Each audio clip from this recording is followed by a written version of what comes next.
नमस्कार. श्री शिवपुराण कुबेराचा अहंकार ही पौराणिक कथा आहे. कुबेर हे तिन्ही जगात सर्वात श्रीमंत होते.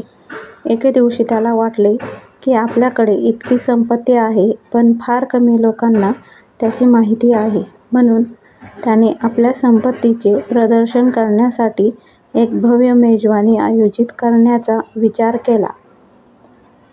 तिन्ही लोकांच्या सर्व देवांना तिथे आमंत्रित केले होते. भगवान शिव हे त्यांचे आवडते दैवत होते, म्हणून त्यांचे आशीर्वाद घेण्यासाठी ते कैलासात पोहोचले आणि म्हणाले, भगवान, आज मी तिन्ही लोकांमध्ये सर्वात श्रीमंत आहे. हे सर्व तुझ्या कृपेचे फळ आहे. मी माझ्या निवासस्थानी मेजवानीचे आयोजन करणार आहे. कृपया आपल्या कुटुंबासह मेजवानीला या. भगवान शिवांनी कुबेराच्या मनातील गर्व काढून टाकला आणि म्हणाले, वत्सा, मी कुठेही बाहेर जात नाही. कुबेर बडबड करू लागले, प्रभू, तुझ्याशिवाय माझा संपूर्ण कार्यक्रम वाया जाईल. तेव्हा भगवान शिव म्हणाले, एक मार्ग आहे.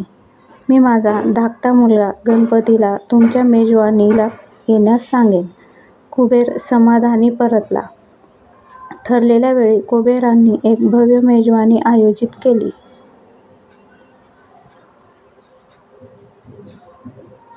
तिन्ही लोकांचे स्वामी आले होते. शेवटी गणपती आला आणि येताच तो म्हणाला, मला खूप भूक लागली आहे. अन्न कुठे आहे? कुबेर त्यांना जेवणाने सजवलेल्या खोलीत घेऊन गेला. सोन्याच्या ताटात जेवण देण्यात आले. काही क्षणातच सर्व जेवण उरकले. दुसऱ्यांदा जेवण दिले, तेही खाल्ले. अन्न पुन्हा पुन्हा दिले जायचे आणि गणपती क्षणातच ते खाऊन टाकायचे. काही वेळातच हजारो लोकांसाठी तयार केलेले जेवण संपले. पण गणपतीचे पोट भरले नाही. तो स्वयंपाकघरात पोहोचला आणि तिथे ठेवलेले सर्व कच्चे अन्न खाल्ले. तरीही त्याची भूक भागली नाही. सगळं आटोपल्यावर गणपती कुबेरांना म्हणाला, मला जेवायला काहीच नसताना तू मला का बोलावलंस?